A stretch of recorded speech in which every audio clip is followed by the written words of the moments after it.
নমস্কার, নিউজের প্রাইম নিউজে সবাইকে স্বাগত। আমি রয়েছি আপনাদের সাথে মীনাক্ষী। চোখ রাখছি খবরে। মুখ্যমন্ত্রী ডাক্তার মানিক সাহার উপস্থিতিতে শনিবার আগরতলা মেডিকেল কলেজের 22তম প্রতিষ্ঠা দিবস পালিত হয়। আগরতলা মেডিকেল কলেজ অডিটোরিয়ামে ডাক্তার কলেজ ফ্যাকাল্টি, ছাত্রছাত্রী ও বিশিষ্ট অতিথিদের উপস্থিতিতে এদিন অনুষ্ঠান হয়।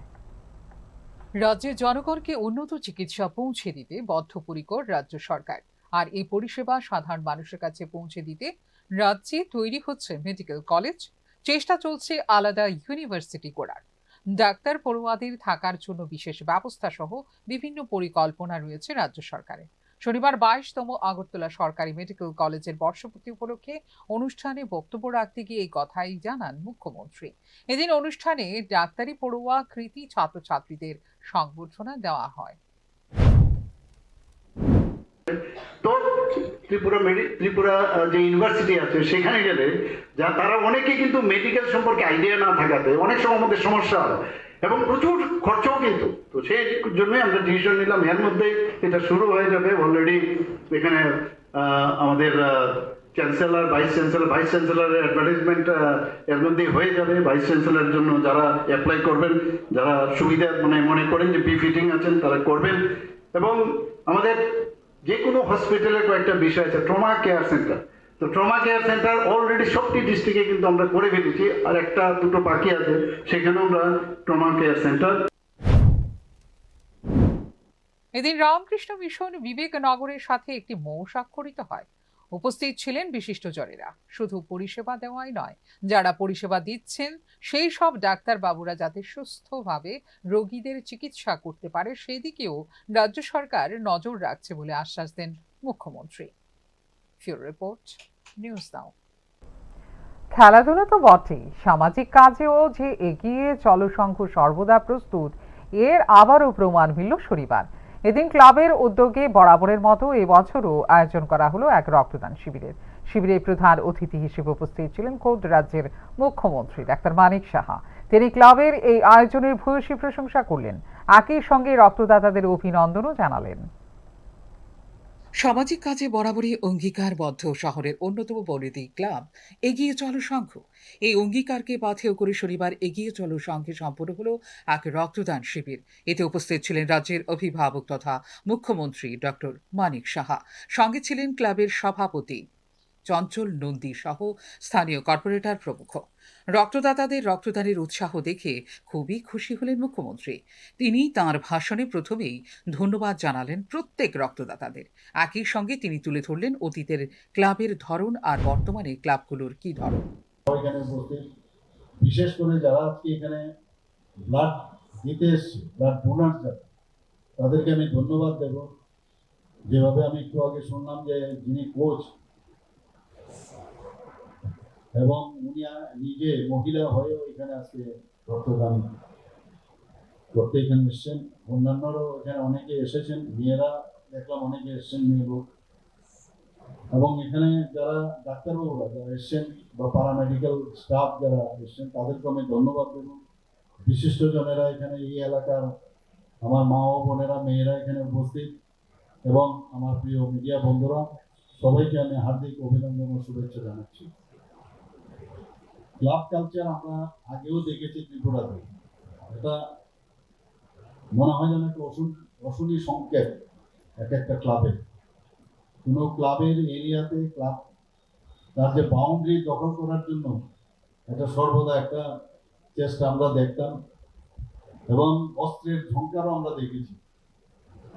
তো এইসব তো এখন ইতিহাস হয়ে গেছে এবং এই ইতিহাস থেকেও আমাদের অনেক সময় শিক্ষা নিতে হবে। মহিলারা বা মেয়েরা কোনদিন ক্লাবে আসবে এরকম পরিস্থিতি ছিল না ত্রিপুরাতে। মানে ক্লাব করা মানে সুস্থ নাগরিক ক্লাবে যুক্ত হবে না। আমি বলবো যে অসুস্থ যারা নাগরিক তারাই ক্লাব করবে, এরকম একটা অবস্থা ছিল। অসুস্থ মানে ওদের চিন্তা ধারা ভাবনা এটা। মুখ্যমন্ত্রীর বক্তব্যে স্পষ্ট হয়ে গেল কি হালে বিগত দিনে চলত শহরের ক্লাবগুলো। একই হাল ছিল গ্রাম পাহাড়ের ক্লাবগুলোরও। তবে পরিবর্তনের পর কিন্তু অতীতের সেই সংস্কৃতি আর নেই ত্রিপুরা রাজ্যে। এখন মহিলারা নিজের উদ্যোগে ক্লাবে আসেন, বিভিন্ন সামাজিক কাজে ক্লাবের যুবক ভাইদের সহায়তা করেন। এই বিষয়টা ফের একবার সবার সামনে তুলে ধরলেন এদিন মুখ্যমন্ত্রী। ব্যাপক উৎসাহ নিয়ে এদিন এগিয়ে চলো প্রাঙ্গণে রক্তদাতারা করলেন রক্তদান। ফিউরো রিপোর্ট, নিউজ নাও। রাজ্য সরকারের ক্রীড়া ও যুব বিষয়ক দপ্তরের মন্ত্রী টিঙ্কু রায় শনিবার কৈলাসহর পুর পরিষদের 14 নম্বর ওয়ার্ডে নির্মীয়মান 200 আসন বিশিষ্ট যুব আবাসের কাজ পরিদর্শন করেন। পরিদর্শন শেষে মন্ত্রী জানান, নির্মাণ কাজ দ্রুত সম্পন্ন করে আসন্ন দুর্গাপুজোর সময়ে যুব আবাসটির উদ্বোধনের লক্ষ্যে কাজ এগিয়ে চলছে। তিনি সংশ্লিষ্ট দপ্তরের আধিকারিকদের নির্ধারিত সময়ের মধ্যে কাজ শেষ করার নির্দেশ দেন। এই যুব আবাস চালু হলে বিভিন্ন ক্রীড়া, সাংস্কৃতিক ও যুব উন্নয়নমূলক কর্মসূচিতে অংশগ্রহণকারী যুবক যুবতীদের আবাসনের সুবিধা থাকবে বলে আশা প্রকাশ করেন মন্ত্রী।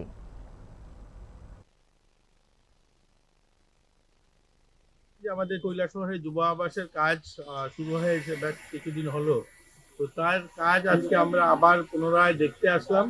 আমাদের লক্ষ্য হচ্ছে দুর্গাপুজোর পাশাপাশি আমরা যেন এটাকে ওপেনিং করতে পারি। তার জন্য আমাদের আধিকারিকগণ যারা আছেন এখানে, যারা কাজটা করাচ্ছেন, তাদেরকে নিয়ে আজকের আমাদের এই পর্যালোচনা হল। দেখলাম যেগুলো ত্রুটি বিচ্ছুতি রয়েছে সেগুলোকে সংশোধন করা এবং এডিশন কিছু কাজ যেগুলো রয়েছে সেগুলো আমাদের বলা হলো। আমরা চাইছি দুটো যুব আবাস একসঙ্গে, উদয়পুর এবং কৈলাসের দুটো যুব আবাসকে দুর্গাপুজোর পাশাপাশি আমরা এগুলোকে যেন উদ্বোধন করতে পারি। এটা নিয়েই আজকের আমাদের এই ভিডিও।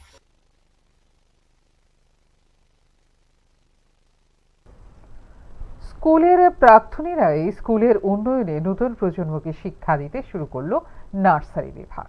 যে স্কুল তাদের শিক্ষাদান করে সমাজে প্রতিষ্ঠিত করতে শিখিয়েছে, সেই স্কুলকে কিছু উপহার দিতে এই অভিনব উদ্যোগ ছিল উদয়পুর রমেশ উচ্চ মাধ্যমিক বিদ্যালয়ের 1990 থেকে 92 ব্যাচের ছাত্রদের। আর এই উদ্যোগেই বাস্তবের রূপ নিল শনিবার। বিধানসভার অধ্যক্ষ রামপদ জমাতিয়া এই নার্সারি বিভাগের আনুষ্ঠানিক উদ্বোধন করেন। উদয়পুরের রমেশ উচ্চ মাধ্যমিক বিদ্যালয়ে নবনির্মিত নার্সারি বিভাগের উদ্বোধনকে ঘিরে ছিল উৎসবের আবহ। বিদ্যালয়ের প্রাক্তনী 1990 থেকে 92 ব্যাচের উদ্যোগ ও পৃষ্ঠপোষকতায় নির্মিত এই নার্সারি বিভাগ বিদ্যালয়ের প্রতি প্রাক্তনীদের ভালোবাসা ও দায়বদ্ধতার এক অনন্য নজির। শনিবার ত্রিপুরা বিধানসভার অধ্যক্ষ রামপদ জমাতিয়া ফিতে কেটে বিভাগের উদ্বোধন করেন। উপস্থিত ছিলেন গোমতী জেলা পরিষদের সভাধিপতি দেবলদীপ রায়, বিধায়ক জিতেন্দ্র মজুমদার, উদয়পুর পৌর পরিষদের চেয়ারপারসন শীতল চন্দ্র মজুমদার, মহকুমা শাসক ত্রিদীপ সরকার, বিদ্যালয়ের প্রধান শিক্ষকরা এবং রমেশ প্রাক্তনী সংস্থার সভাপতি ত্রিদীপ কান্তি দাস সহ অন্যান্যরা। অধ্যক্ষ রামপদ জমাতিয়ার উদ্যোগে ভূয়সী প্রশংসা করেন এবং বর্তমান সরকার শিক্ষার মান উন্নয়ন ধারাবাহিকভাবে কাজ তুলে ধরেন। এই নার্সারি বিভাগ শিশুদের মানসম্মত প্রাথমিক শিক্ষা ও সৃজনশীল বিকাশে গুরুত্বপূর্ণ ভূমিকা পালন করবে বলে তিনি আশাবাদ ব্যক্ত করেন।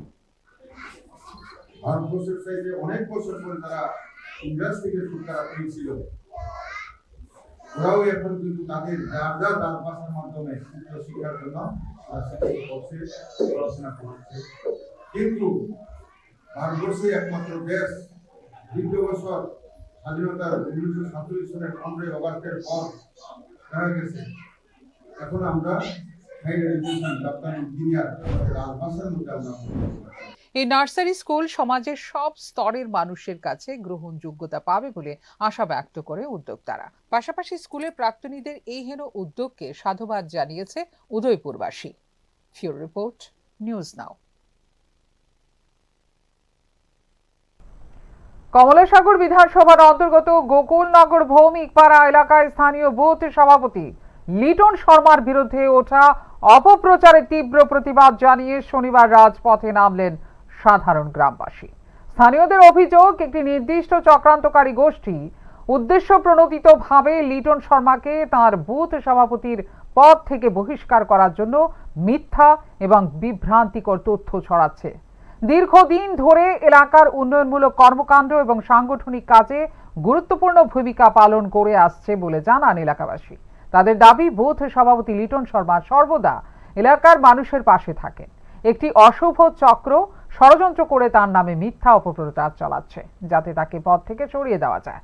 ঐক্য শান্তি বজায় রাখতে এই ধরনের উদ্দেশ্য প্রণোদিত প্রচার বন্ধের জোর দাবি জানান তারা। একই সাথে ঊর্ধ্বতন নেতৃত্বের কাছে পুরো বিষয়টি সঠিকভাবে তদন্ত করে সঠিক সিদ্ধান্ত নেওয়ার আহ্বান জানায় তারা।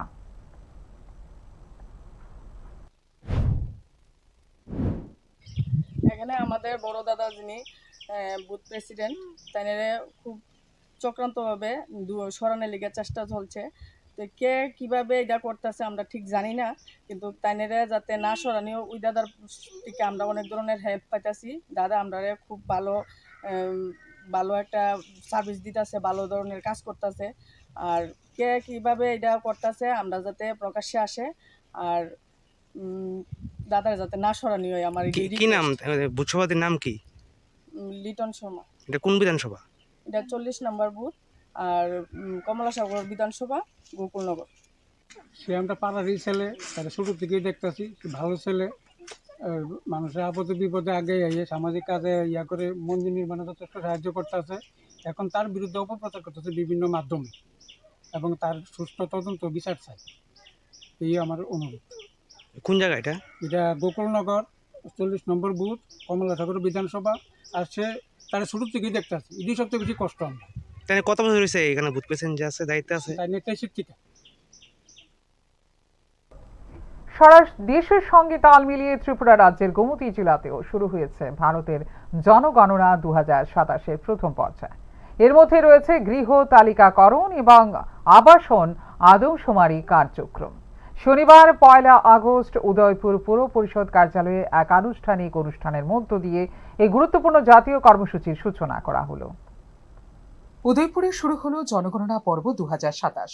শনিবার সকালে আয়োজিত এক সংক্ষিপ্ত তাৎপর্যপূর্ণ অনুষ্ঠানে উদয়পুর পুর এলাকার 23টি ওয়ার্ডে নিযুক্ত মোট 84 জন সরকারি শিক্ষক শিক্ষিকাকে এই গণনা কাজে আনুষ্ঠানিকভাবে উদ্বুদ্ধ করা হয়।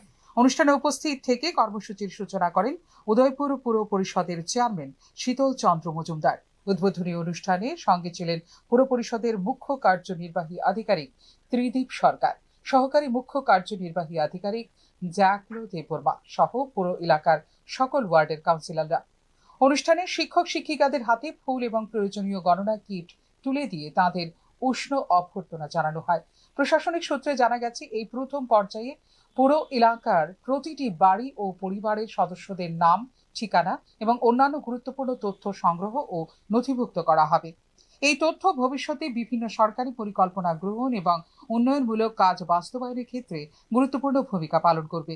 পুর চেয়ারম্যান শীতল চন্দ্র মজুমদার এবং মুখ্য কার্যনির্বাহী আধিকারিক ত্রিদীপ সরকার উভয়ই জানান, এই গৃহ তালিকাকরণ কার্যক্রম প্রতিদিন নিয়মিতভাবে পরিচালিত হবে এবং ধাপে ধাপে গোটা উদয়পুর শহর এলাকাকে এর আওতায় আনা হবে। আজকে 1 আগস্ট সারা ভারতে জনগণনা শুরু করার জন্য যারা নিযুক্ত তারা নিজ নিজ কাজে তারা আজকে রওনা হবে। আমাদের উদয়পুর পৌরসভার আমাদের 23টি ওয়ার্ড রয়েছে, সেই 23টি ওয়ার্ডে যারা রয়েছে মানুষ, জনগণনা বিভিন্ন রকমের সেক্টর রয়েছে। তারা এই কর্মসূচিকে সফল করতে সকল নাগরিকের সক্রিয় সহযোগিতা কামনা করেন। উল্লেখ্য, জনগণনার একটি অত্যন্ত গুরুত্বপূর্ণ জাতীয় কর্মসূচি, যার মাধ্যমে সংগৃহীত নির্ভুল তথ্য ভবিষ্যতের উন্নয়ন পরিকল্পনা প্রণয়নে সহায়ক হয়। প্রশাসনের পক্ষ থেকে আশা প্রকাশ করা হয়েছে যে সকলের সম্মিলিত প্রচেষ্টায় এই জনশুমারি কার্যক্রম সুষ্ঠু ও সফলভাবে সম্পন্ন হবে। ফিউরো রিপোর্ট, নিউজ নাও। একদিকে চিকিৎসক সংকট, অপরদিকে চিকিৎসকের বদলি, এই নিয়েই চলছে ঊনকোটি জেলার চিকিৎসা পরিষেবা। ফটিকরায় হাসপাতাল থেকে একজন চিকিৎসককে বদলি করার প্রতিবাদে রাস্তা অবরোধে নামল ফটিকরায়বাসী। ঘটনা শনিবার। ফটিকরায় হাসপাতাল থেকে ডক্টর মৃন্ময় চাকমার বদলির প্রতিবাদে হাসপাতালের সম্মুখে ফটিকরায় কুমারঘাট রাস্তা অবরোধ করে এলাকাবাসী। শনিবার সকালে এমনই চিত্র চোখে পড়ল। এলাকাবাসীর অভিযোগ, একে ফটিকরায় হাসপাতালে চিকিৎসকদের বেশি দিন রাখা হয় না, অপরদিকে যারাই আসেন তাদের বদলি করে দেওয়া হয়। এমন অবস্থা ফটিকরায়বাসীর চিকিৎসার জন্য কখনো কুমারঘাট, কখনো ধর্মনগর, কখনো কৈলাসহর, কখনো বা শিলচর বা আগরতলায় দৌড়ে যেতে হয়। গত 3 মাস আগে আসা ফটিকরায় হাসপাতালের চিকিৎসক মৃন্ময় চাকমাকে আচমকা বদলি করার প্রতিবাদে রাস্তায় নামলো ফটিকরায়বাসী। কারণ ওইখানে আমরা হসপিটালে মিনময় চাকমা কইয়া স্যার আছে তাইলে এইখান আজকে 10টার ভিতরে তাইলে ট্রান্সফার করছে ফরিদা হসপিটাল থেকে কুমারঘাট হসপিটালে। তো আমরা তো চাইতেছি যে ফরিদা হসপিটালে যে কোনো ভালো ডাক্তার আইলে এখানে বেশি দিন রাখা হয় না। তো তাইনে আজকে 3-4 মাস ধরে এখানে আছে টাকার সত্ত্বে তাইলে আজকে হঠাৎ 10টার পরে বলছে যে এখান থেকে ট্রান্সফার হইলে কুমারঘাট হসপিটালে গেছে। তো আমরা চাই না আর কি তাইলে এখানে থেকে ট্রান্সফার করার লেগে তাই এখানে থাকতো। আমরা প্রতিবেশী সবাই মিলিয়ে এর জন্য রাস্তা অবরোধ করছি। দীর্ঘক্ষণ রাস্তা অবরোধ করে রাখার পর প্রশাসনের সহযোগিতায় অবরোধ মুক্ত হয় রাস্তা, নিয়মিত হয় যান চলাচল। গ্রামীণ হাসপাতাল সহ সর্বস্তরের হাসপাতালগুলির চিকিৎসা পরিকাঠামো উন্নত করার লক্ষ্যে রাজ্য সরকার আরও বেশি যত্নশীল হবে বলে আশাবাদী রাজ্যবাসী। ফিউরো রিপোর্ট, নিউজ নাও। চোখ রাখছে এই মুহূর্তের শেষ খবরে। কমনওয়েলথ গেমসে মহিলাদের 48 কেজি ফাইনাল জুডোতে সোনা জিতল রাজ্যের মেয়ে অস্মিতা দে। আবেগে আপ্লুত অস্মিতার মা, দাদা, প্রথম কোচ। বাবা হারা মেয়ে আজ দেশের গর্ব। ছোট্ট অস্মিতা আজ এত বড় একটা নাম করেছে তা নিয়ে গর্বিত বিলোনিয়াবাসী। ক্ষণে ক্ষণে অস্মিতার পরিবার মনে করছেন অস্মিতার বাবার অনুপস্থিতি। স্কটল্যান্ডের গ্লাসগোতে অনুষ্ঠিত 2026 কমনওয়েলথ গেমসে মহিলাদের 48 কেজি ফাইনাল জুডোতে সোনা জিতেছেন ভারতীয় জুডোকা অস্মিতা দে। ছোট্ট মেয়ে অস্মিতা, যে তার বাবার হাত ধরে একদিন বিলোনিয়া জুডো একাডেমিতে গিয়েছিল জুডো শিখতে, সেই মেয়ে আজ বিলোনিয়ার মুখ উজ্জ্বল করেছে। শুধু বিলোনিয়া নয়, গর্বিত রাজ্যবাসী ও দেশবাসীও। অস্মিতার বাবা সবসময়ই মেয়েকে উৎসাহ দিতেন খেলাধুলোয়। দুর্ভাগ্যবশত 2025 সালে অস্মিতার বাবা মারা যান। আর্থিকভাবে খুব একটা সচ্ছল নয় এই পরিবারটি। বড় দাদা প্রাইভেট কোম্পানিতে কাজ করেন, সংসার চলছে কষ্টে সৃষ্টে। অস্মিতা বলেছেন, উত্তরপ্রদেশে দেওয়া তাকে সাম্মানিক হিসেবে যে চাকুরি দেওয়া হয়েছিল, সেই চাকুরির বেতনে আজ অস্মিতা সংসার চালায়। এত কষ্ট করেও অস্মিতা আজ বিশ্ববরেণ্য। অস্মিতার সাফল্যে আপ্লুত ও গর্বিত অস্মিতার দাদা ও মা। সাংবাদিকদের জানালেন তাদের অভিব্যক্তি। আমার মানে ও এশিয়ানে মেডেল পেয়েছে, তারপরে জুডো খেলো ইন্ডিয়াতে পার্টিসিপেট করে গোল্ড মেডেল এনেছে। তারপরে স্টেট মিটে তো সবসময় ফার্স্টই হতো, আর ন্যাশনাল তো মেডেলের অভাব নেই। অতটুকু যতগুলো পার্টিসিপেট করতো মিনিমাম 5 সেকেন্ড থাকতো মেডেল থাকতো। অস্মিতার মা মুন্না দে জানান, মেডেল পাওয়ার পর মেয়ে ফোন করে জানিয়েছে তার সাফল্যের কথা। মাকে জিজ্ঞেস করেছিলেন মা খুশি কিনা, আবার সঙ্গে সঙ্গেই বাবার অভাব বোধ করছেন। মা আমি যে গোলটা পাইছি তুমি খুশি? আমি যে অনেক খুশি। আপনার বাবার লেগে করতেছে যে আমার বাবা থাকলে তো বাবা অনেক খুশি হতো আজকে। এখন তো আমার বাবা খুশিটা দেখতেছে না, আমি কিছু কিচ্ছু না, তোমার বাবা দেখতেছে সব। তারই কৃতিত্বে আপ্লুত তার প্রথম কোচ বীণা দেবনাথ সাংবাদিকদের তার আনন্দের কথা প্রকাশ করেন। তার ছাত্রছাত্রীদের পাশে নিয়ে জানালেন তার গর্বের কথা। আমার কাছে খুব খুব আনন্দ এবং গর্বিত আমি যে আমার এই ছোট্ট অস্মিতা আজকে অনেক বড় জায়গায় গিয়ে অনেক বড় একটা স্থান নিয়েছে। এর চেয়ে আনন্দ আর কি থাকতে পারে। আমি সবার কাছে চাইবো যেন ও আরো ভালো জায়গায় যায়, আরো অনেক অনেক অনেক উপরে উঠুক, অনেক বড় জায়গায় গিয়ে অনেক বড় বড় পদক আনুক, আমাদের দেশ বা দেশের জন্য দেশের আরো নাম করুক। অস্মিতার সাফল্যে তাকে শুভেচ্ছা জানিয়েছেন ভারতের মাননীয় প্রধানমন্ত্রী, মুখ্যমন্ত্রী সহ বিশিষ্টজনেরা। ত্রিপুরার মানুষ সহ পুরো দেশ আজ এই গর্বের মুহূর্তটি উদযাপন করছে। রাজ্যের মেয়ের এই সাফল্যে আজ সবাই ধন্যী ধন্যী করছে অস্মিতাকে ও তার পরিবারকে। ফিউরো রিপোর্ট, নিউজ নাও।